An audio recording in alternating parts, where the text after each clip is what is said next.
There'll be spectacle, there'll be fantasy, there'll be daring do and stuff like you would never see. Be a movie. Yeah, we're gonna be a movie. Starring everybody And me. There'll be heroes bold, there'll be comedy, and a lot of fuss that ends for us real happily. Be a movie. We can watch it all develop. Starring everybody. And me. We'll take the world and set it on its ear. Come on, join in. We're gonna start right here. And we are going to start right here. Hello, and welcome to a Radulich and Broadcasting Network premiere podcast triple feature. I'm your host, the mandated reporter, and frankly, I'm mortified, Mr. Mark Radulich. And tonight on the marquee are three rock-adjacent movies. The first one is the latest horror movie starring the Foo Fighters, Studio 666. And then we go back to, I think it's 2006 for Tenacious D and the Pick of Destiny, starring Jack Black. And then finally, back even further, how far back? Way back to ye olde 1999 for Detroit Rock City. And joining me this evening is Sean Comer. You're not. How do you do, sir? Hey, everybody. This is supposed to be a beer. What is it? It's just straight up Jameson. I forgot to stick a beer in the fridge this afternoon when I was grabbing lunch, so I would have it cold by podcast time. So, doing things a little out of order. I normally like this to be my nightcap. It's like the perfect Irish tuck-in before I slip into bed and go off for the road to Rise to Meet Me in Dreamland. I'm glad you clarified that. I was like, Jesus Christ, was it that kind of a day? It was just like, oh, Jameson, you're my only friend. No. My day usually concludes with a beer followed by some Jameson while I'm hanging out with the kid while they're doing art or while we're watching anime or something. But tonight might be winding down a little bit early, so I guess you could say I'm starting about an hour or two earlier than I normally would. It's fair. Well, I wanted to review Studio 666, but I think at the time that it came out, which was actually February 25th, it went into wide-ish release. And if I remember correctly, going back and looking at my calendar, February 25th was the same day as I remember why I couldn't see it that weekend. I was really busy. I had a friend in town. My life was being turned upside down. Had a lot going on that weekend. And then like the Tuesday that followed, I was recording something with Jesse for Star Wars Day. So there was no time to get it on the schedule is what happened. So I said, okay, well, I want to do this. Let's make it a part of a triple feature when it goes PVOD. And then I said to Sean, who used to write a music column for 411, I was like, hey, you're very music oriented. You like the Foo Fighters. I bet you will really, and you like horror movies. Like, I bet you'll really enjoy Studio 666. Why don't you pick two more rock adjacent movies and we'll make a triple feature out of this. And when it goes PVOD, we'll be able to review it. And so he was like, okay, I picked Tenacious D. I picked Detroit Rock City. And I'm like, I've actually never seen Tenacious D before.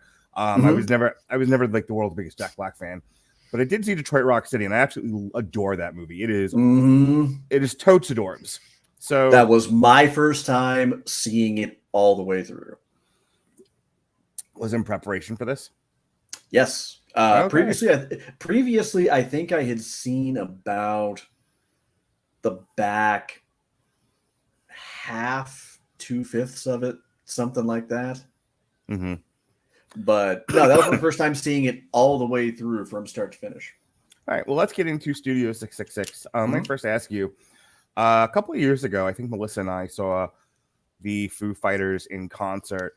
I've always been kind of 50-50 on the Foo Fighters, believe it or not. I mean, I don't think they're a bad band. Yeah, but I think that 50-50 comes from the fact that I'm kind of a metal snob. So, you know, in my now mid to late 40s, I'm less of that, and I can appreciate their music for what it is. They're obviously talented musicians. When I saw them live, I really enjoyed them. But at the time, there were two things going on for me when the Foo Fighters were around. One, I was a huge Nirvana fan, and I never quite got over the murder of Kurt Cobain. And nothing after Nirvana that was Nirvana connected was going to be as good. No matter how good it actually was, it was never going to be. It was never going to mean as much to me as Nirvana's Nevermind and then In Utero did. So when Dave Grohl, who was the drummer for Nirvana, went on to form the Foo Fighters, I was like, it's not Nirvana, it's not the same. In fact, he formed it with Pat Smear, who was also in Nirvana at the time, though he did not start off with the band. So I've always kind of had a tenuous relationship with the Foo Fighters, but lo, these many years later, and I've gotten over the Nirvana thing, and I've gotten over the music snobbery, I've come to appreciate their music, and I really, really enjoy it for what it is. You have a different relationship with the Foo Fighters. What would that be? Well, I was aware of them in high school. Big Me was the first time I saw them. It was on MTV, and it really didn't register as that big of a deal of a song with me. It was kind of catchy. It had what we'd come to realize would be their trademark, super creative, lighthearted, quirky music video to go along with it. But it just didn't grab me. Color and the Shape came out, and of course with that came Monkey Wrench, Everlong, to a much lesser extent, Walking After You, which those of you who saw the first X-Files movie, you will probably remember that one more fondly.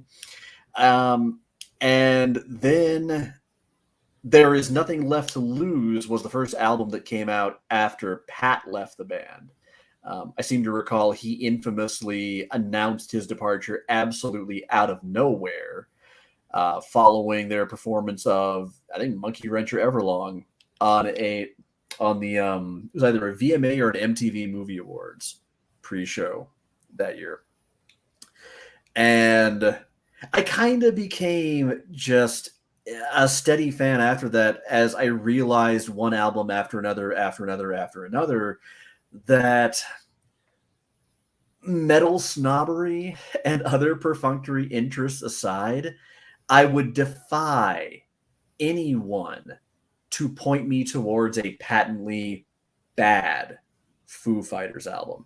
And not only that, but they never quite seem to really make the same album twice. And then when you really give it a listen, you find that in addition to the really top-notch musicianship and arrangements, Dave Grohl is arguably a really underappreciated lyricist as well. And of course, just backtracking just a short little ways, Monkey Wrench is always going to have a very personal significance to me as a big old, F you and kiss the ring to one very particular person. So I'm always going to kind of headbang and just thrash right along every single solitary time I hear it. Do I know this person?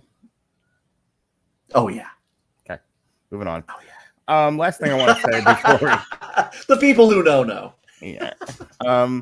Last thing I want to say before we move on to the actual review.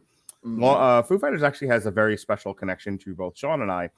Those many years ago when Sean and I decided to do a podcast about movie franchises, we called it Long Road to Ruin, and the song was named after a Foo Fighters song. And for many, many years, and despite copyright law and our flagrant, violation of it, we used the Foo Fighters Long Road to Ruin theme from the first verse to the first chorus as our opening for the Long Road to Ruin podcast. And I mean, we did it for 4 or 5 years before we finally decided we couldn't deal with Blog Talk Radio anymore, and we had to stop.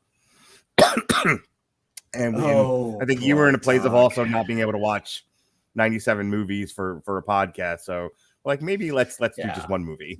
We started doing On Trial. But I now have a different relationship with the Foo Fighters than I used to. And I think all in all, Dave Grohl, as far as Hollywood rock musicians go, is a fairly decent guy. I think he's well liked in the industry. So let's get into it. Yeah. Studio 666 is an American horror comedy film directed by B.J. McDonald and written by Jeff Bueller and Rebecca Hughes, based on a story from Dave Grohl. Grohl stars alongside his Foo Fighter bandmates Taylor excuse me. Okay. Taylor Hawkins in his Taylor Hawkins in his final film appearance, Nate Mendel, Pat Schmier, Chris Shiflett, and Rami Jaffe. Whitney Cummings, very funny comedian, also stars Leslie Grossman, Will Forte, Jenny Ortega, who was in X, which we praised earlier this year, and Jeff Garlin of Goldberg's fame, co-star for the ensemble cast. In the film, the Foo Fighters move into a mansion to write and record a new album, only to find the house is cursed.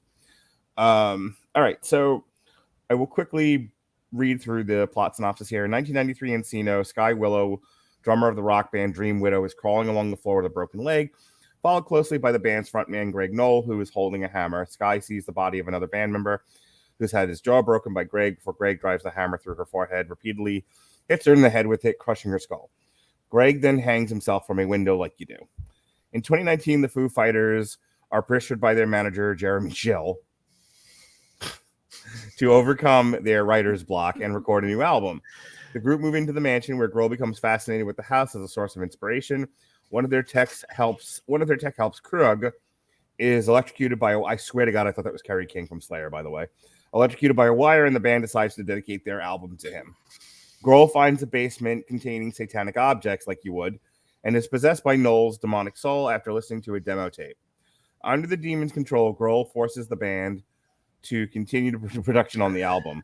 Later, a delivery man named Darren, who had earlier tried to give Grohl a demo tape, is decapitated outside the manor by an unknown figure with hedge clippers.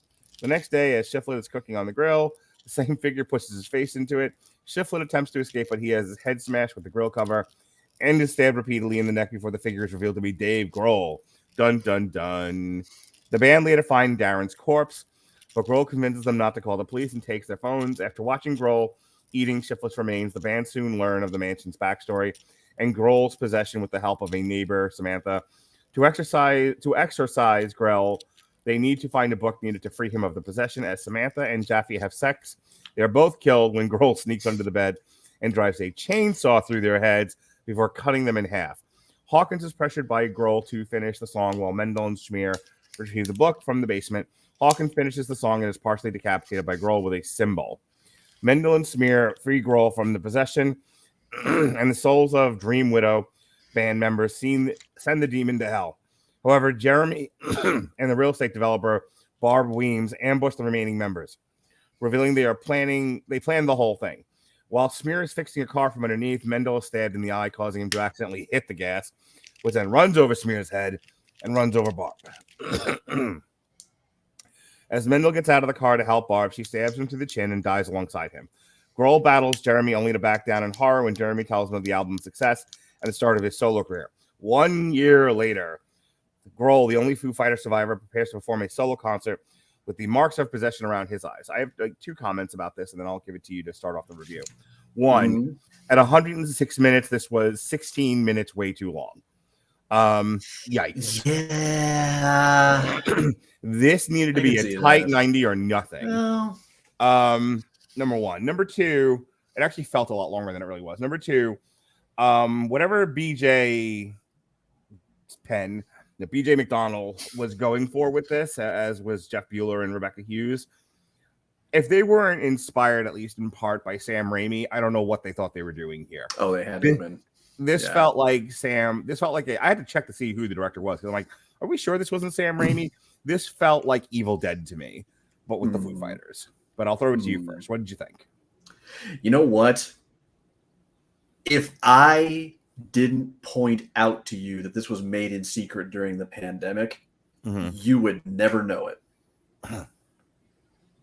Okay. It's for what seems like it should amount to the Foo Fighters equivalent to Kiss Saves Santa. This was a pretty damn enjoyable little possession horror movie. I don't know about it really being too long, because the thing that I liked the most about it is that it does something that my favorite horror movies and stories and shows and whatnot and games all do so well. Take something that's somewhat grounded in reality, that's somewhat relatable to an extent, being to extent that a legendary rock band making their 10th album on a hurried budget and time frame can be relatable to ordinary Joes like you and I. But take that and then take it a step further into kind of the surreal, the unknown, the unimaginable, but still kind of keep that grounding. And that's why I didn't mind so much that it was 106 minutes.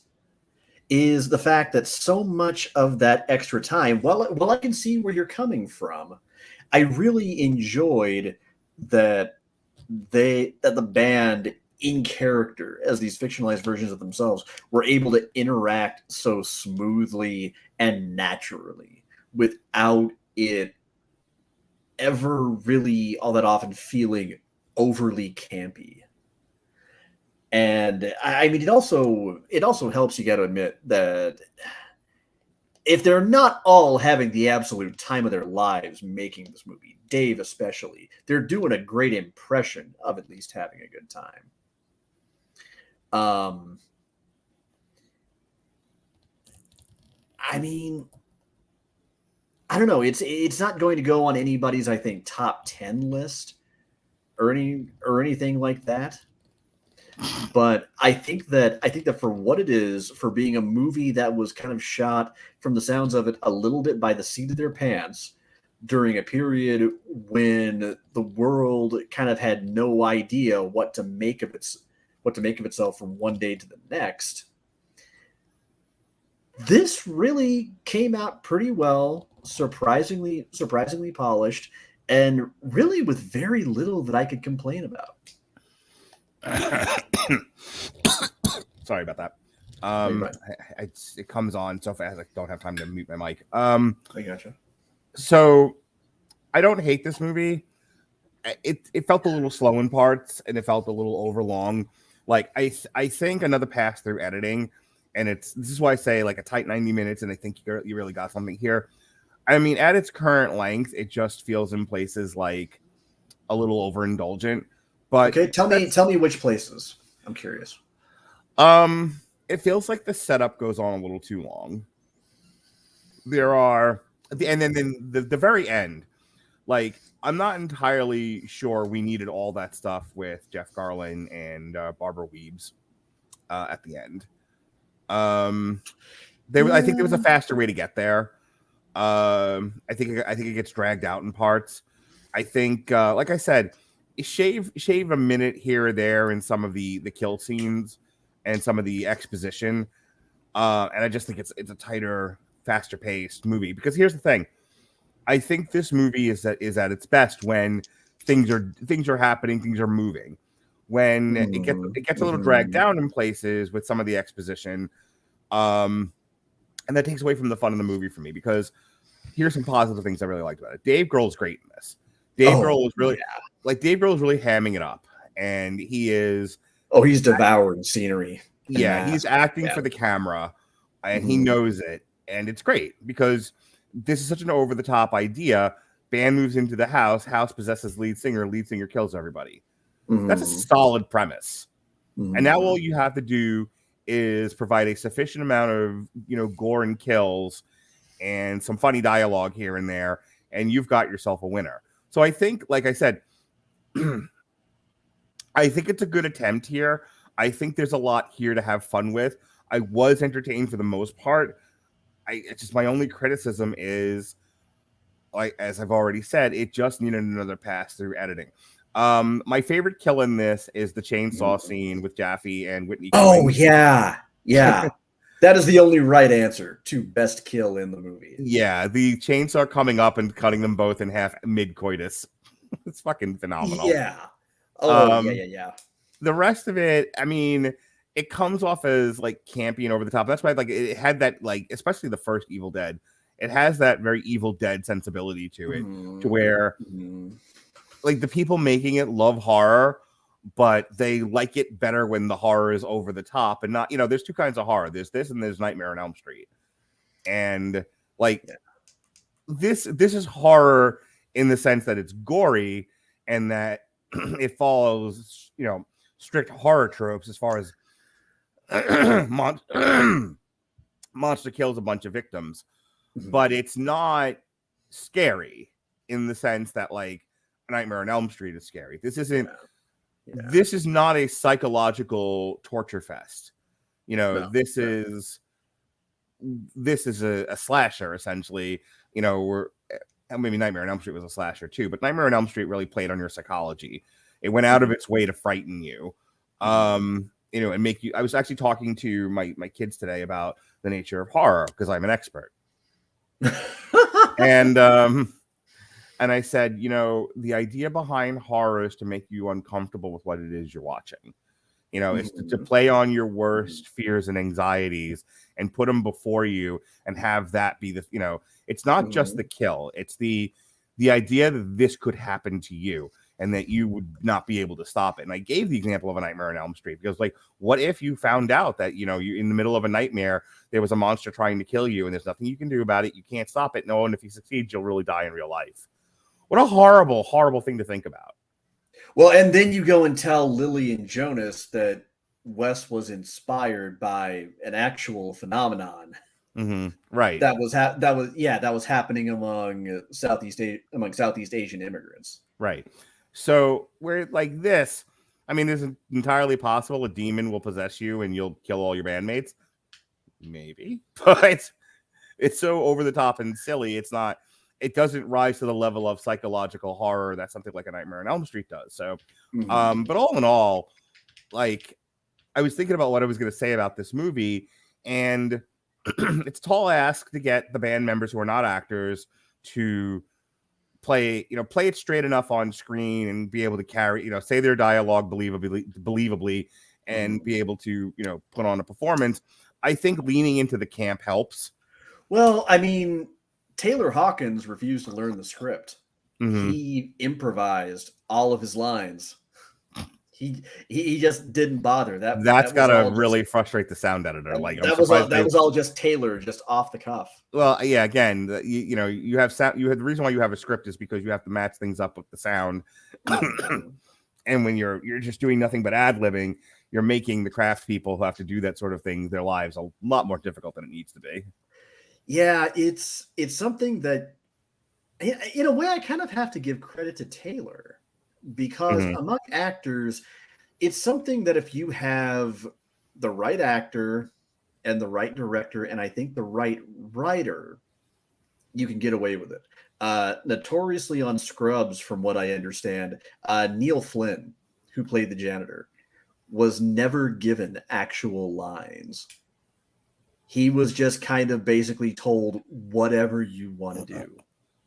And then on the other hand, opposite side of the coin, early in his career, Kevin Smith would get very frustrated trying to work with Ben Affleck and Matt Damon because they're not only actors, but they're writers. And they always wanted to wedge in their own little improvs. Yeah. And so he was always pushing back on that. Jason and I talked about Bamboozled during our discussion of Spike Lee movies for Black History Month, and I like to cite this story because it's a great example of what it is, the art of directing and what it is to be a director.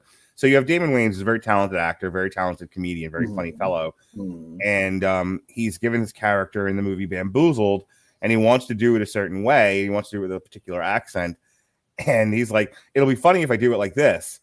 And Spike Lee's like, "No, Damon, no, like that's not necessary. Do it this way, not that way." And yet, you're an 80s and 90s obscure action movie connoisseur of sorts. Sure.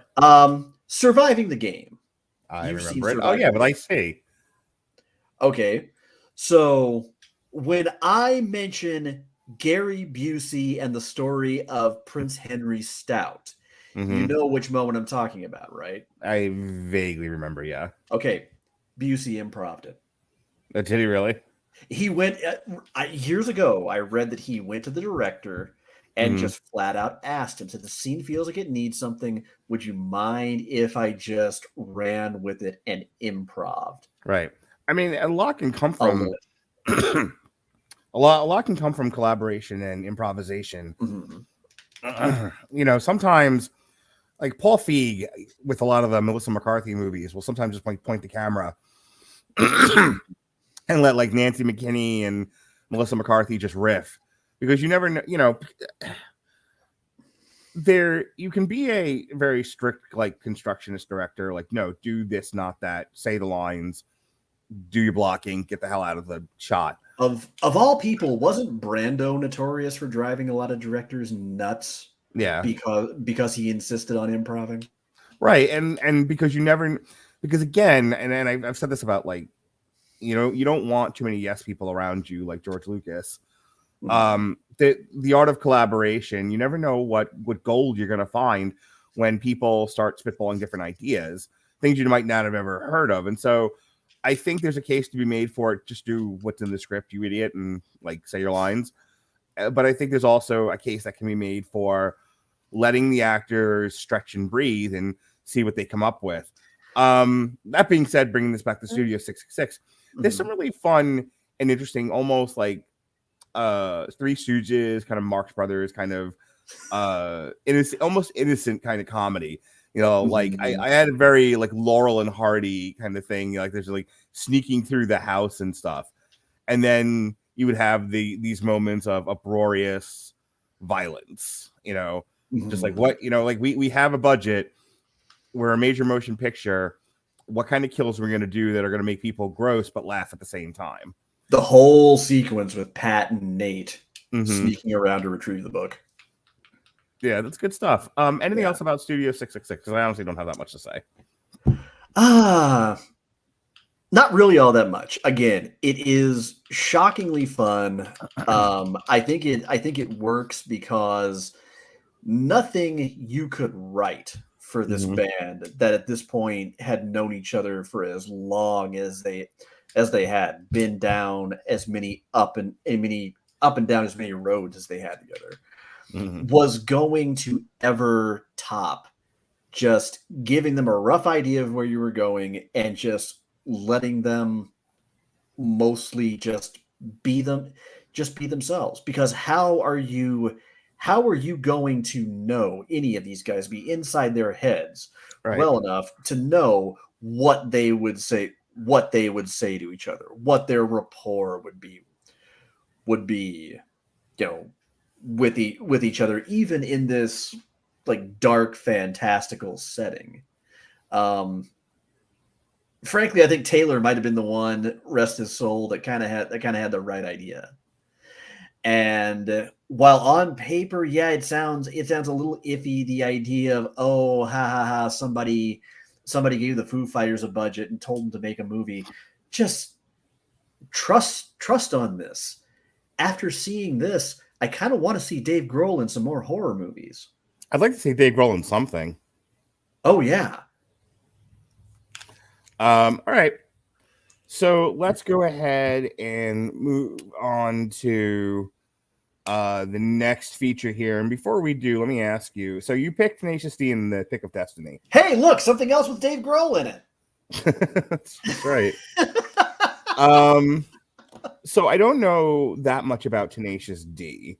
Tenacious D was a comedy rock duo formed in Los Angeles. It was founded by actors Jack Black and Kyle Gass, who then went on to do this movie. And, you know, it's sort of I'll talk about what it is in just a second. But did you follow Tenacious D? Did you pay attention to what was going on with them? Like, is that part of why you picked this? I paid enough attention. Well, the reason I picked it was twofold. Number one, this was Dave Grohl's second time playing the devil in a Tenacious D project. Oh, he's the devil in this? Yeah. Oh, okay. That's really funny, actually. The other, being in the music video for Tribute. And the other reason being, yeah, I'm a Tenacious D fan from way back. Long enough that I can tell you this movie is, for all intents and purposes, crude stoner Yellow Submarine. Mm-hmm.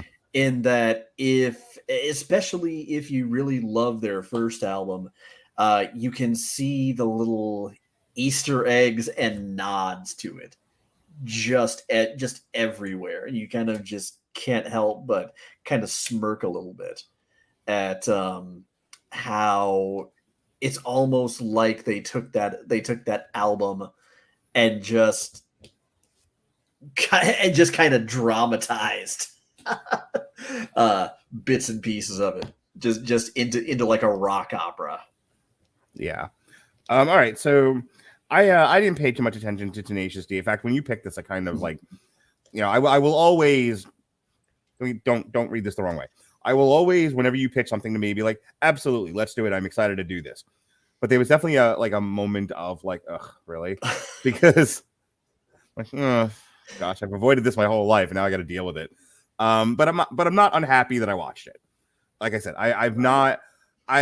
Jack Black was one of those comedians where I didn't pay a tremendous amount of attention to him when he was in Tenacious D. When he was on the come up with like School of Rock and all, and a lot of like the Jack Black. We talked about him in High Fidelity, and I was aware of him in that. And I saw School of Rock, which is an adorable movie, but like a lot of like the Jack Black solo stuff when he was on the come up, I was like, like Nacho Libre is something I've never seen. A lot of, I don't think I've ever seen that all the way through. There is definitely an element of like Fat Guy Who Falls Down doesn't really appeal to me. It's the same. Like I have a friend of mine who thinks like the funniest movie she's ever seen is Tommy Boy. I get the appeal of Chris Farley, but Fat Guy Who Falls Down doesn't really appeal to me. And it's one of those things where like I get that it appeals to a lot of people, that lowbrow humor, that humor you don't have to think about, the lowest hanging dangling fruit.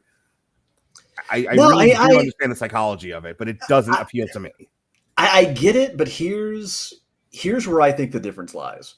I get where you're coming from, and it's very much the reason why. No, I've never been real big on the Chris Farley was a comedic genius hype train. Yeah.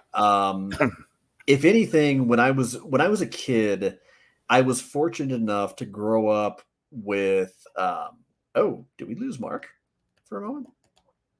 Okay. Nope. No, keep going. Occasionally I'm going to shut my mic and camera off so that I can cough without coughing into the microphone. Oh, okay. Sure. Thank you. Anyway, I was fortunate enough to grow up with a dad who himself had grown up with classic Saturday Night Live. And so I got no shortage of exposure to the true genius that was John Belushi. Mm-hmm. Now, what they have in common is, yes, they were both portlier fellows who had their vices. Yes, they both excelled in physical comedy. However, I always kind of differentiated between them because I think Belushi is how a lot of people through rose-colored glasses like to envision Farley. Yeah. But the difference being Belushi could actually create a character. I think also Belushi had a perspective with his comedy. Yes, he had a perspective. He was making a point about things. And I know that's hard to believe, especially if like you watch Animal House and you're like, he's the guy that does the zit thing. But but I really do believe that a lot of the guys that came out of the 70s had a monkey on their back and had something to say. So like the Pryors of that era, Bill Murray's, Dan Aykroyd's, the Red Fox, who's a generation before that, but well known in the 70s. Carol Burnett, that whole like golden age of comedy in the 70s. I think those were more so than I think in any other era of comedy were like, if they did not have a stage in which to do comedy, they would be on the street corner yelling at people. Like they had something to say about the way the world was going at the time. They weren't just there to tell jokes. And I think that's what people don't realize about John Belushi is that John Belushi, yes, was, you know, a fat guy who fell down, but John Belushi had some demons he was wrestling with, and he needed to talk about things. But as I said last night on the Corner review, I don't think we always want to hear the serious stuff. Well, yeah, exactly. You know, like, but just do Animal House. Don't tell me about what you think about what's going on in the world. True, but here's where I kind of differentiate a little bit, and where I come back to Jack Black, is I don't so much write him off as being Farley-like. Yeah. Because is the knack for physical comedy there? Oh yes, absolutely, in spades. Is the high energy there? Oh, he is so often in fifth gear or higher, just all the time. But you can also see sometimes how he's a talented actor, and there's a certain kind of warmth that there's capable of being about him, and a creativity that kind of molds all that energy and kind of directs it. And that's why I compare him so much to Belushi, is he may not necessarily always have so much to say, but if you ever see him when he's kind of out of character, when he's not in kind of that role, kind of like he was in this or Orange County or even High Fidelity, there's a kind of intelligence behind his eyes. And then the old saying kind of goes, it takes a really smart person to be really great at playing dumb. And you kind of see him in anything else, and then you see his work with Tenacious D and in this movie, and you kind of appreciate that much more. Yeah. Just how effectively he's able to kind of be this sort of lovable, gung-ho dumb shit. Can I tell you, I was very excited about when it first starts and it breaks into a musical. I was super excited. I'm like, ooh, this is a rock opera? I had no idea. I was like, thank God. Like, oh my God, I think this is going to be like a stupid comedy. It's going to be something else. It'll be slightly elevated. It'll be a rock opera.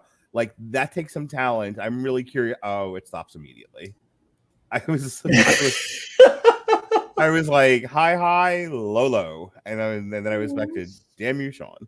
But the loaf right there, top of the whole thing, act 1, scene 1, the loaf. I have to say, and we'll get into what this movie is in a second, but despite myself and despite, like, it wasn't quite what I wanted it to be, I still had a lot of fun with this movie, and I can see why it's developed cult classic status, why you picked it. I think it's worth, a 10 to 20 minute conversation. So let's get into it. Tenacious D and the Pick of Destiny is a 2006 American musical fantasy comedy film about a comedy rock duo, Tenacious D, written, produced, and starring Tenacious D members Jack Black and Kyle Gass. It is directed and co-written by musician and puppeteer Liam Lynch. Despite being about an actual band, the film is a fictitious story set in the 1990s about the band's origin and their journey to find the pick belonging to Satan that allows its users to become rock legends. The film was released November 22nd, 2006. It was a box office bomb. The soundtrack, The Pick of Destiny, was also released in 2006 in the band's second studio album. Despite the poor box office reception at the film release, it has since been considered a cult classic. Yeah, this had a $20 million budget. It barely made $14 million. So, getting into it, a young man, JB, who is Jack Black, runs away from his religious family, an oppressive Midwestern town. It was like the whole beginning of this movie just reminded me of like a Twisted Sister video. What do you want to do with your life? I want to rock. Wile E. Coyote's out the window. Midwestern town of Hollywood, after being graced by the word of Dio, on a quest to form the world's most awesome rock band. There he meets acoustic guitarist KG, Kyle Gass. The KG, 2 weeks before we go to the street, and begins worshiping him as a rock god because his perceived skills and attitude. JB attempts to ask KG to teach him rock and roll lessons, only to be refused. Later in the night, a crestfallen JB mopes on a park bench seconds before being beaten up. KG takes pity on JB and agrees to teach him. KG feeds JB's fantasy by pretending to be famous with the self-named band, the Kyle Gas Project, and exploits him to do work such as cleaning his apartment and buying him weed. After JB learns KG is actually unemployed and living off his parents, the two become equal, and KG apologizes to JB by giving him a brand new guitar. They create their own band, Tenacious D, named after matching birthmarks found on their buttocks. How convenient. Soon JB and KG learn the deepest secret of rock. All the rock legends use the same guitar pick, the Pick of Destiny, which has supernatural powers. It was created by a dark wizard who'd summoned Satan for his own purposes, but was promptly attacked. A nearby blacksmith heard the commotion and distracted the demon by tossing a horseshoe at it, chipping its tooth in the process. As Satan was now incomplete, the wizard was able to banish Satan back to hell. I wonder if these guys played D&D. To repay the blacksmith who desired the heart of a fair maiden, the wizard fashioned the tooth into a pick that would give its holder unnatural prowess with stringed instruments. Infatuated by the prospect of becoming the next great rock star, JB immediately sets Tenacious D on a quest to steal the Pick of Destiny from a rock history museum. Along the way, the band briefly splits up when KG decides that sex comes first and sex, drugs, and rock and roll. After getting invited to a party by a young woman, while JB wants to stick to the mission at hand, they are eventually reunited after KG is kicked out of the party. Later, the two manage to steal the Pick of Destiny from the rock museum. Armed with its supernatural pick, they plan to use the winnings from a local bar's talent contest to pay their rent. Before they can go on stage, they argue over who gets to use the pick first, snapping it in half accidentally. The bar's owners persuade them to go onto the contest without the pick. The owner is revealed to be Satan in human form, who places the Pick of Destiny on his broken tooth. Complete again, he obtains supernatural powers on Earth and threatens to make Tenacious D his first victims. To save their lives, Tenacious D challenged Satan to a rock-off, which under the terms of the Demon Code, he cannot decline. That would be The Devil Went Down to Georgia, everybody. This is apparently the most influential thing in the history of music. The terms suggested by JB are that if Tenacious D win, Satan must return to hell and pay their rent. But if they lose, Satan can take KG back with him as a sex slave, like you do. After the duel, Satan deems his rock better and attempts to shoot KG with a bolt of energy. JB jumps in the way, and the bolt bounces off the bridge of his guitar, blowing off a piece of Satan's horn. As Satan is now incomplete once again, JB sends him to hell with the wizard's magical incantation. The two turn Satan's horn into the Bong of Destiny, it's two smoke from as they write new songs. So two things I want to talk about with this. We had a conversation, my friends in our group chat and I, about where has the nudie cutie gone? Where has the 80s sex romp gone?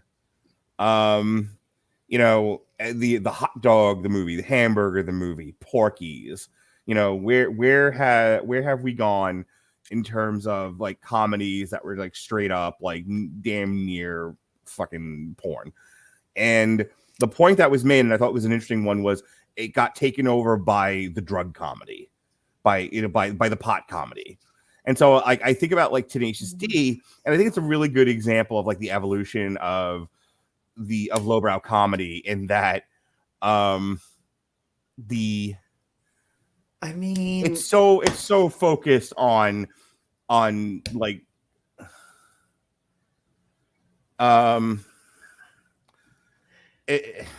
I think that kind of ignores the inarguable fact that the world got about a solid 5 to 10 year revival of the teen sex comedy. And the problem is, for every American Pie, you got 5 direct-to-video American Pie sequels. For every Van Wilder, you got 3 or 4 Van Wilder: The Rise of Tages. I mean, it got to the point where the returns diminished so much that it kind of went the way of that 90s swing revival, where we sat back, we had a few jollies with a few worthy throwbacks, and then we kind of realized,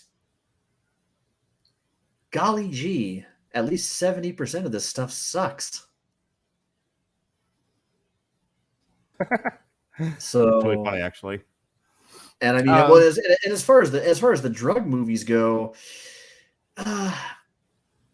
again, another one where we got some good ones, but I think that the difference being is, or the weird difference being is, you would think that if anything would have overtaken anything, the teen sex comedies would have overtaken the drug comedies, because the teen sex comedies had broader appeal and arguably launched more careers.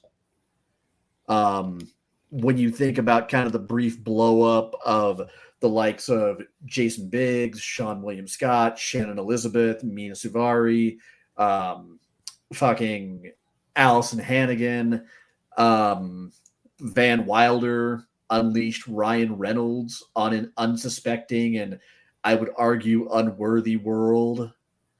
There was Michelle Trachtenberg and Road Trip. List goes on and on. Yeah. But whereas on the other hand, when it comes to drug movies, you're talking about movies that studios know are going to appeal to a very specific audience. Whereas you're going to have people who are going to watch the screwball antics, and yeah, they're maybe going to be amused, but they're not going to be nearly enamored with it as the people who are clearly kind of in on the joke, shall we say? So yeah, that's why movies like Half Baked, Harold and Kumar, Tenacious D, and The Pick of Destiny, How Dazed High, and Confused. Yeah. Dazed and Confused. No, they're not going to find real mainstream audiences because, in my opinion, an American Pie, you could be a teenager in the late 90s who could watch that and kind of find an appeal all its own because it's very much of its time. But then again, on the other hand, you're also bound to find adults who, like you said, they grew up with Porky's, Animal House, Hot Dog the movie, what have you, and they're going to look at it and they're going to maybe get a bit wistful and nostalgic for the heyday of National Lampoon. And they're just kind of enjoy feeling like, someone in this day and age does get me. So someone still appreciates the classics. So Tenacious D and The Pick of Destiny. I think if you're a music fan, and I think it's fitting as this trio of movies that we're looking at tonight, in the sense of each one of these, in its own way, incorporate some of the tropes and funny stuff about the quirkiness of the rock and roll industry. Less so Studio 666, but some of it's there. Like the stuff towards the end with Jeff Garlin, where it's just like, we had to do this. Rock and roll essentially needs an infusion of new blood, so we have to sacrifice, like that sort of thing. Like there was definitely, and we didn't talk about this in that review, but there was definitely some editorializing about this is some of the misgivings about the rock and roll industry, and there's a lot of jokes in the dialogue about that. Tenacious D and The Pick of Destiny definitely deals, I think, more with the quirkiness of musicians. There's always a guy, and it's in this case it's Kyle Gass, who he thinks he's better than everybody else, and and he has to gaslight people and lie, and he has to cover for the fact that he's yet another in a long litany of musicians that tried their best but couldn't get their shit together. And I can tell you, guys like that are all the fuck over Phoenix. God, it's like a roach infestation. I think obviously Kyle Gass and Jack Black as comedian and observers looked at the world around them and were like, that's funny, that's stupid, that needs to be mercilessly made fun of. And they kind of took all of these observations and ideas and made a screenplay out of it. So that's the fun of Tenacious D and The Pick of Destiny. They looked at some of the D&D stuff that gets associated with heavy metal, especially like in the 80s. You know, like the fantasy aspect of heavy metal that go hand in hand with it. And they were like, that's fun. Yeah. We should talk about that. Let's make that the premise of this movie, because you know the whole idea of chasing after a magical item to make your band awesome and challenging Satan, like that's you could have done a role-playing campaign of that. You know what I mean? Like you send your role players on a quest to go find a magical item so they can, you know, and then they have to defeat the bad guy. Only it's a rock opera. You know, so there's some fun with that. I think, you know, I'm not surprised. It's funny. I was reading about some of the background on this movie, and Jack Black was like disappointed people didn't go see it based on, I guess, the band's popularity. But like, this has a very niche aesthetic to it that's not going to appeal to a general audience. This is one of those things where, like, I think if you could show it to people, like people come over and like hang out, you could show it to them and people will laugh at it. But no one's going to shoot this movie down. Like, I have to watch it. It's way too niche. Yeah. I don't have a whole lot to add to that, because it's so true. Because I mean, Tenacious D is like the multiverse version of what if Flight of the Conchords were a couple of massive metalheads. Yeah. You know, that's I won't even make the Cheech and Chong comparison because I don't think that's very apt. But Flight of the Conchords, on the other hand, I mean, they even kind of were at the height of their power, kind of right around the same time. I mean, it's the same fate that kind of befell another one of my favorite comedy songwriting duos, Garfunkel and Oates. You know, if you know them, if you're familiar with them, yeah, they're fucking hilarious, and you will eat up with the biggest spoon you can find anything they put forth. But if you're not really hip to it, again, like I said at the top, you're gonna miss a lot of the jokes, like Lee, Two Kings, cock push-ups. The fact that the entire final battle with Satan might as well be a reenactment of the song Tribute, right down to the fact that they don't even remember how the best song in the world goes. The fact that Dave fucking Grohl, again, like I said in the video for Tribute, he was the devil. You know, again, I could go on and on with this shit, but I get Jack being disappointed because this was also the movie kind of coming out when he was really at the height of his power. And so when you've made so many projects that have made so much bank and have kind of struck so many reviews, and here you kind of get to make your passion project what's really you, instead of having it being received as your Abbey Road, congratulations, this is your head. So those who get the monkeys get the reference. So, all right. I think the only other thing I want to say about Tenacious D and the Pick of Destiny is, one thing that's always like irritated me about Jack Black is, you know, it is the over the top stuff. Like I've said this about Jim Carrey and a lot of different comedians. I always prefer the more subtle, more dramatic performances to the over the top, wide eyed, crazy man stuff that they do. So you weren't really feeling John C. Reilly playing Jack Black's Sasquatch dad? It's mildly amusing. And their magical float trip down the Strawberry River. But I have to say, I'll give Jack Black some credit where credit's due here. I think the movie called for a bit of, you know, throwing yourself into the scenery and whatnot. So I think here it works. I think it's one of the things that actually carries the picture, because Kyle Gass while he may be a talented musician, and I don't know how much of his comedy, I can't judge his comedy outside of this movie. I couldn't tell you one other thing he's done. Yeah, I feel like if Jack Black's not working, none of this movie works. So like he kind of has to be up for a lot of these scenes, and and really push himself. And so it's a lot of fun. All right, let's move on to Detroit Rock City. So you're a big Kiss fan? Not really. I can appreciate him. I get why people like him. The music's not bad. It's just number one, not really my thing. And number two, I can stand about maybe 2 or 3 sentences of Gene Simmons with his mouth open.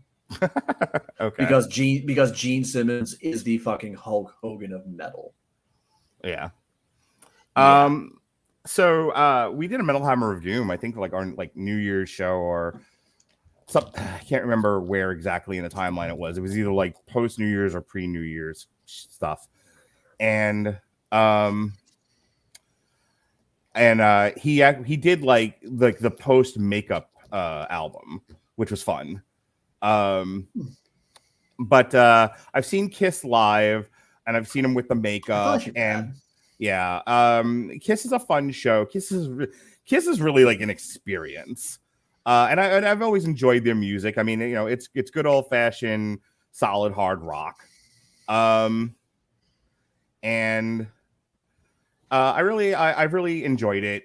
They're not one of my favorite bands, but when Detroit Rock City came out, I was really interested in the movie. I was also curious to see what Edward Furlong was going to do after. I don't remember if this was before or after the One Pro movie that we talked about that he did, but this was definitely after his Terminator 2 feature. And I was mildly interested in seeing what Edward Furlong would do to pull his career out of the tailspin that it was in.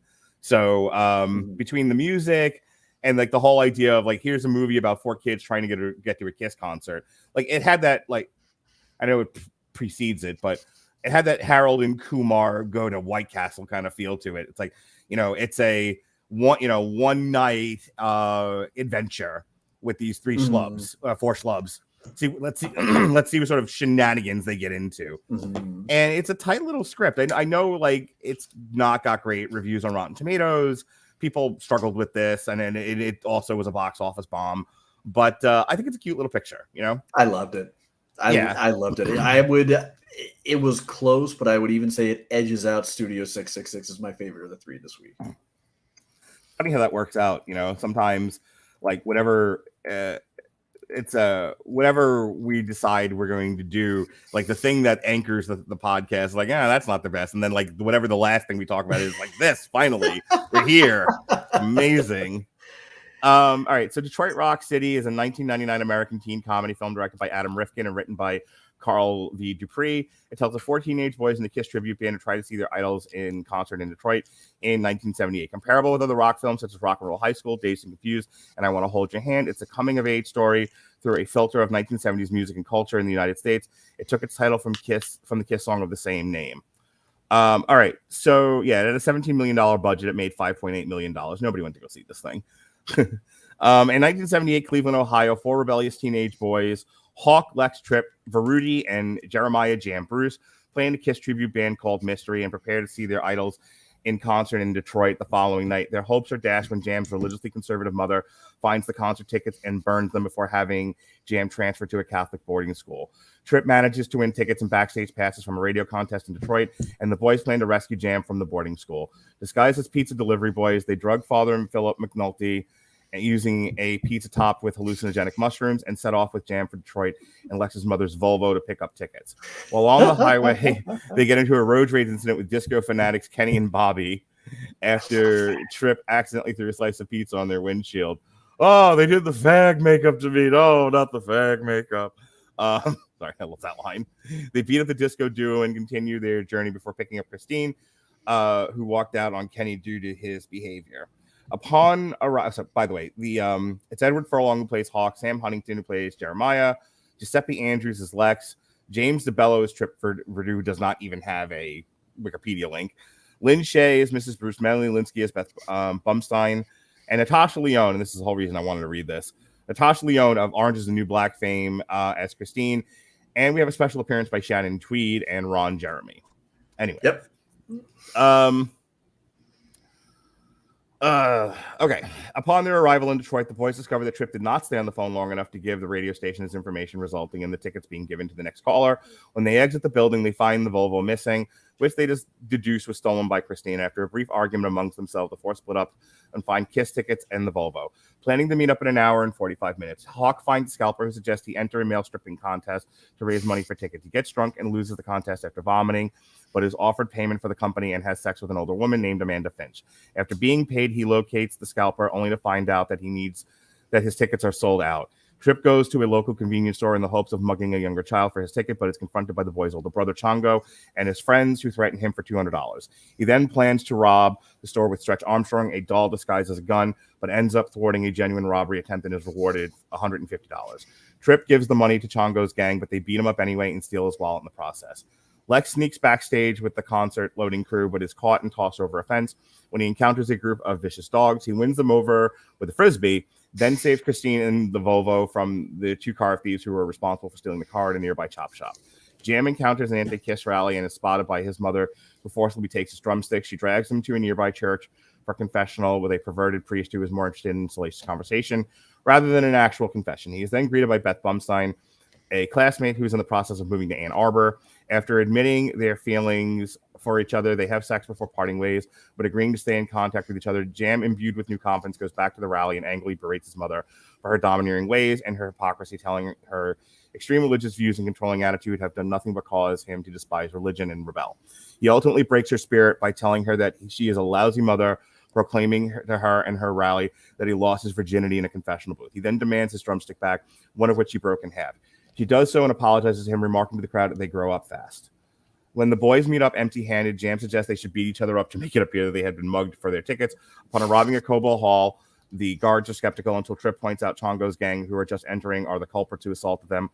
When the guards search them, they find Tripp's wallet with Kiss, Army, picture, and ID and money. They confiscate Chongo's tickets and give them to the boys. Chongo, along with his little brother and his friends, are then escorted out of the concert. Shocked and delighted, they enter the concert hall and Kiss play the film's title song. As it ends, Peter Criss throws a drumstick and Jam catches with joy and excitement. I love this movie. I really do. I think it's a tight little script. You know, it's we establish our characters. Jam is sort of our sympathy character, but you know, I think all three guys, even though Tripp is the worst, have a charm about them. You want them to get to this Kiss concert, if nothing else. And each one of them kind of goes on a journey of like self-discovery. You have Jam, who finds his courage and confronts his mother, who is overly religious. You have this Giuseppe Andrews character who he has the least journey to go on, but he has some interesting stuff happen to him where like at one point when they pick up Natasha Lyonne, and Jam is trying to be like the sensitive guy to her, he's like, stop trying to impress this girl. And he has a thing about dogs and he conquers his dog fear. He gets his mom's car back and he wins the girl. Good for him. Then you have Hawk, who has stage fright, and he overcomes the stage fright by stripping and then banging Shannon Tweed, which would cure my stage fright and a lot of other social issues I have. I get to bang Shannon Tweed. And then Trip for Rudy is a scumbag, and he's less of a scumbag by the end of the movie. So they all go on an adventure. They have some really fun sequences. There's some great music in this movie. All in all, like, it's a shame it's not more popular, and I just wonder if it's a timing thing. Like, yes, Kiss is the most popular band in the world and the most merchandise band in the world, but I don't know how much in 1999 this movie resonates with the kind of crowd that it was aimed towards. And I think even now, I'll be curious to see like who listens to this review and has comments on it, because again, I don't know how much Kiss resonates with the average person in 2022. But back in 1999 when I saw it, I really did genuinely enjoy the performances. There's some great You and What Army? The Kiss Army. Stuff like that. You know, the tisk tisk. I really had high hopes for you. The obvious commentary about, you know, religion with the two different situations with terrible priests, that sort of thing. Like it was all fun stuff. So what did you think of the movie? Came out about 20 years too late. This comes out in the 70s. I think it's an all-time classic. Yeah, I agree. Absolutely. But then again, by the same token, I think in the 20s, it doesn't come out, it's not made with quite the same wistful reminiscence, quite the same fondness and hindsight as this is, and it doesn't become quite the love letter to a decade that was just coming to an end. And let's face it, a pretty damn ugly and tumultuous decade. I mean, all the ugly shit we just kind of glossed over in the credits. You know, back then, this comes out in 1979. That becomes a real downer, probably right damn quick. All of a sudden, having all of that refreshed in your mind after you've probably just spent about the last few years hoping there's enough Coke, Quaaludes, and whiskey to just kind of wash it all away. But as it stands, yeah, it's like you said, it's a tight script, very little wasted motion. You will not find too many, if any, glaring pacing issues with this movie. It gets where it needs to go exactly when it needs to get there in just enough time. It doesn't linger on jokes too long. The confrontation on the highway, fucking fantastic. Arguably one of my favorite parts of the movie. He put the fag makeup on me. Oh, without the fag makeup. You know, and again, that's the funny thing. I can't even really hate the slurs because product of its time. Yeah, I mean, well, I was properly chastened after our conversation about Christine, so you know, like I don't feel uncomfortable now, like sharing that. I think that scene is hilarious, and but it's said by people you're supposed to be cheering that got beat up. You know, yeah, exactly. You know, exactly.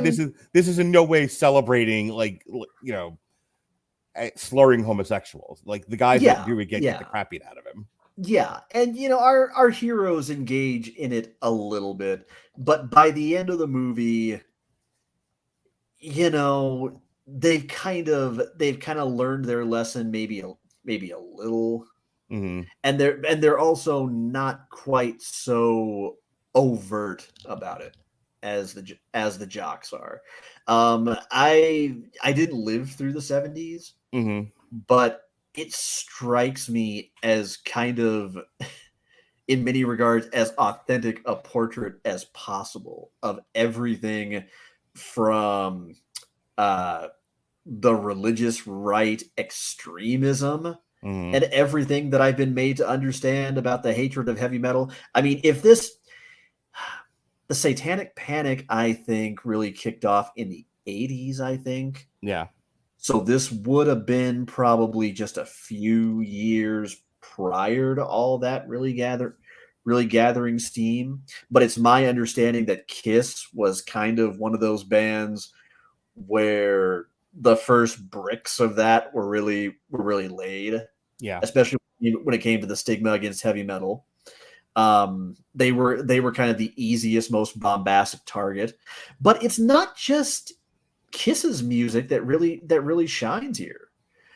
You've got so many titans of 70s metal that are juxtaposed so well against the use of instrumental music by, like, the Carpenters and you know, the heyday of disco and funk to kind of juxtapose mystery against their kind of affluent suburban tormentors. And it's such a perfect usage of instrumental music. the predicaments they all go through to try and get tickets, try to get into the show. They were all interesting. I thought that none of them fell flat whatsoever. I absolutely loved the Machiavellian little shit and his mountain of an older brother and their gang. Chongo. Yeah, Chung. Scamming trip out of a heroically won $150. Hawk isn't shown to be some turns out some legendary under the radar uber stud. In fact he kind of gets lovingly jabbed for going off half cocked, but it's in kind of a loving way by Miss Finch, and it kind of just ends at just the right time. It doesn't overstay its welcome. You get the happy moment. He catches Peter Chris's drumstick. He has emphatically told his mother off, who, let me tell you something, if she's I can't even call her a caricature.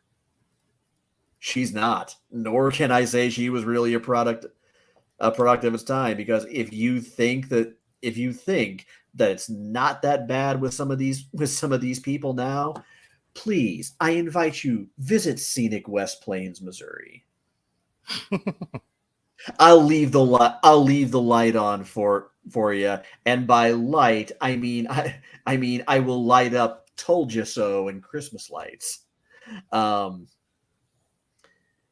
It doesn't surprise me that it didn't do well at the box office, but I can't say that doesn't disappoint me as well. Yeah. All right. Anything else about Detroit Rock City before we get out of here? See it. By all means, see it.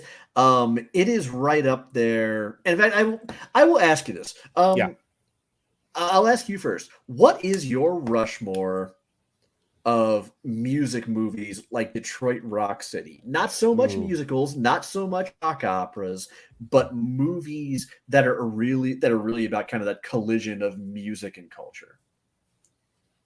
What? I mean, are we talking about like the kind of like Almost Famous movie, or are we talking like Almost Famous biopics like Bohemian Rhapsody? I would say no biopics, because that's a little too easy. Yeah, that's what I was asking. Yeah. Gosh, I'd really have to go back and look. Like, I almost need to look at a list and like be reminded of what it is you might be talking about. Shoot some at me, and let's play yes no. Okay. Empire Records. Gosh, I saw it once many years ago. I don't remember loving it. Okay. I know with kids your age, who grew up with that movie, it like speaks to your soul or whatever. I think I was out of the window of relevancy. We do keep Rex Manning Day. Oh yes. Yeah, I heard that. My wife and her boyfriend apparently recently watched Empire Records, and they're closer in age than I am to her. It's probably why we don't get along very well anymore. But they were talking to me about like the relevance in their lives of Empire Records, and I'm like, it has no resonance for me at all. Okay. High Fidelity. Okay. Okay, you and I talked about that. I love High Fidelity. I think that was one that drove you crazy, but I actually really enjoyed it, and I enjoyed the John Cusack character. Yes, but believe it or not, when it comes to talking about love of music and its impact on lives, I would still grudgingly put that on my Rushmore. Okay, fair enough. I mean, I think High Fidelity is great, and hey, Jack Black. Yeah, that's true. Like better roles. Like mine, for example, I think would be probably High Fidelity. Detroit Rock City would now absolutely be up there. Empire Records, and it's SLC Punk. Haven't seen that one. Oh, you haven't? See, that one I did see. That one I remember like I love the idea of like you have, this big Mormon city and this like burgeoning punk scene and the confluence and of ideas and cultures. I always enjoyed that's another Matthew Lillard movie. SLC gosh, movies in the 90s, man.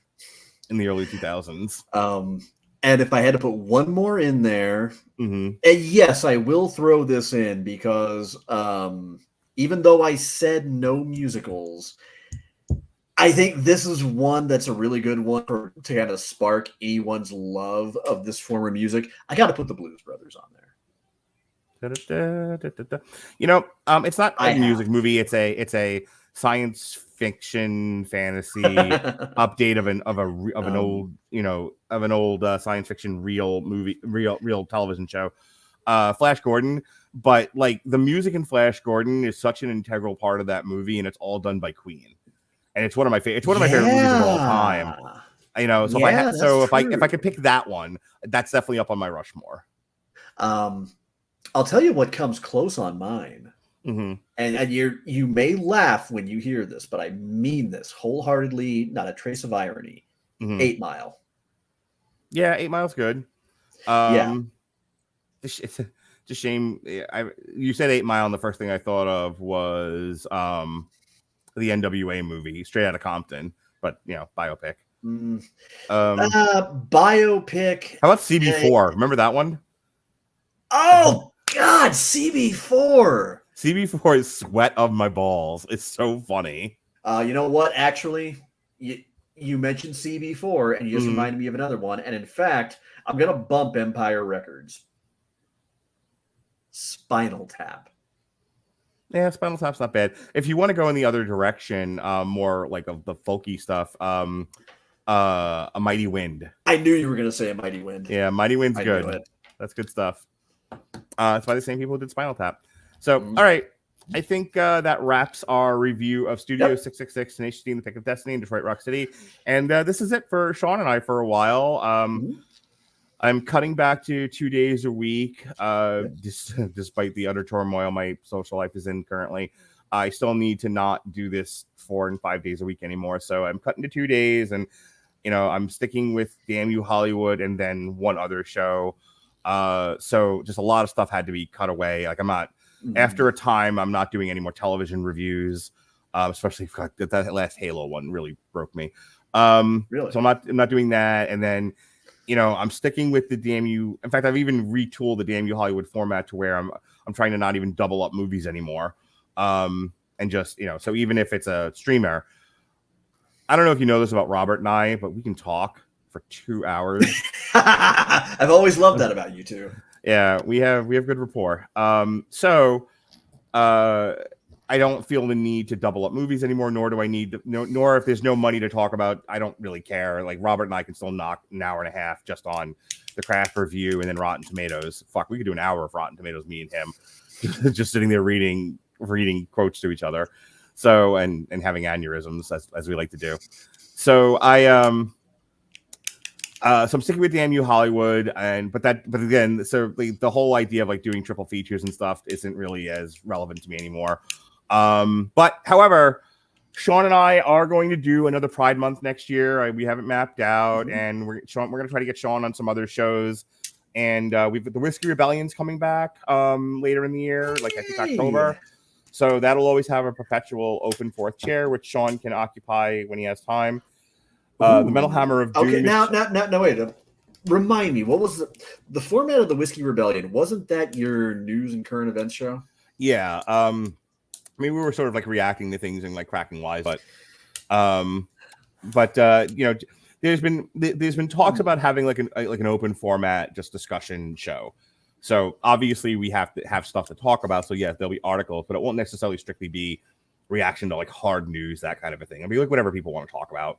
And I know Jesse has been wanting to do some more video content, like video reaction stuff.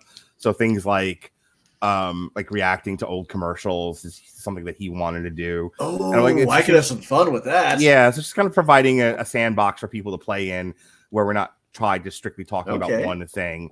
So that sort of stuff. And then the Metal Hammer of Doom is also changing. Where we're having so much fun with the Metal Hammer of Doom Extra that I'm just kind of going to make that the new format. So it's going to be an hour, 3 videos, 1 picked a piece by myself, Robert, Cooper, and Jesse, and just kind of talking bullshit in between like we've been doing on the Metal Hammer of Doom Extra.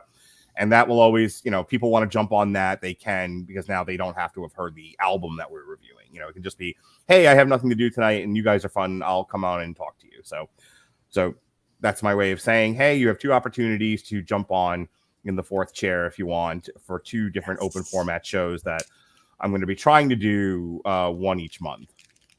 So there's that.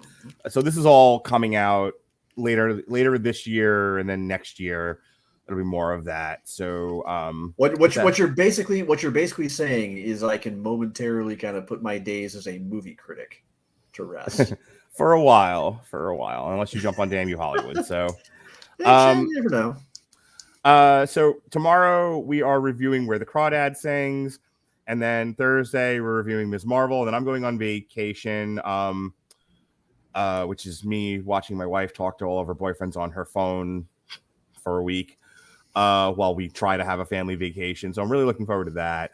But I am really looking forward to, in all actuality, I am very, very much looking forward to going to see Rage Against the Machine with Jesse in Cleveland. Yes. That's going to be a lot of fun. So while I'm gone, we will be doing re-airs of the 4-part documentary that was on Netflix called Cooked, the 2-part Long Road to Ruin we did on the Highlander series, first 2 movies, second 2 movies, the Damn You Hollywood we did for Pan, and then the 4-part Harry Potter Long Road to Ruin that we did, that Alexis was on 3 of the 4 of those episodes way back in the day. And then Prey comes out the week of August 5th, so we'll have the Long Road to Ruin for the 2 Predator movies on the 31st, and then the On Trial for the Predators, plural, movie on August 1st. And then we're back live again for DC League of Super Pets on August 2nd. That's what I got going on. What do you got going on? Well, a few things. First off, a little update on my upcoming new podcast, the 5:30 Train.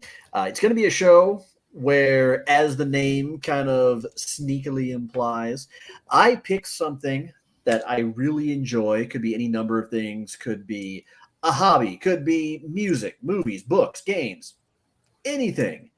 And within the span of 30 minutes, span a good brisk cardio workout, I give you 5 informative, thoughtful reasons why I think you should check it out. It's not a review show. It is a recommendation show. I want it to be something positive, something fairly happy, something that you can look forward to listening to. And even give you some ideas to broaden your horizons or help you expand on something else that you've checked out recently. I've got my first few episodes scripted. I just need to record them to hopefully debut sometime in late August. And just to let you know, we are going to be starting with one of my favorite video games of all time, and quite frankly, an almost unparalleled atmospheric horror classic, BioShock. So look forward to that sometime in late August. In the meantime, yeah, as I always say, follow me on Twitter, Instagram, @ComerCodex. But the really big news is I'm now back to streaming. It's official. Last week, I actually put together several streams in a row. It feels absolutely wonderful. You can see right there in my updated tag, instead of my Twitter handles, I've given you my Twitch. The upcoming schedule for this week, that is to say the week of July 18th. Wednesday night, I'm going to break with tradition, and I'm going to start a blind playthrough on stream. It's going to be my first time dipping into the Dragon Age franchise with Dragon Age Inquisition. That's going to be my new story-based stream for a little bit, and it's going to be alternating with my competitive gaming streams. I'm getting back into PvP, back into ranked play very soon, but in the meantime, I've got some rust I need to knock off, and I'm going to do it while anybody who wants to can come into my chat and remind me just how much I suck. So, Wednesday night, 7 o'clock, Dragon Age Inquisition. Thursday night, 7 o'clock, Central Time. Join me for some Overwatch. Friday night, we are back to Dragon Age at 7 Central. And Saturday at a special time from noon until probably about 3 p.m. or so, it's going to be another fairly short Overwatch stream. And again, if you want to keep up on when I'm going to be streaming, a couple ways to do that. Number one, I almost always post updates to Twitter and Instagram fairly shortly before I go live. But my personal favorite way is you can go directly to my Twitch channel, hit the follow button, turn notifications on. If you're really feeling generous, you can go ahead and subscribe. If you have a Prime Gaming free complimentary monthly sub that's been burning a hole in your pocket, I'll take it off your hands for you. Please do. I'm saving up for a laptop. All righty. All right, folks. Well, thank you for joining us here on Triple Feature this evening. For Sean Comer, you're not. I'm Mark Radulich. Be well, be safe, and behave.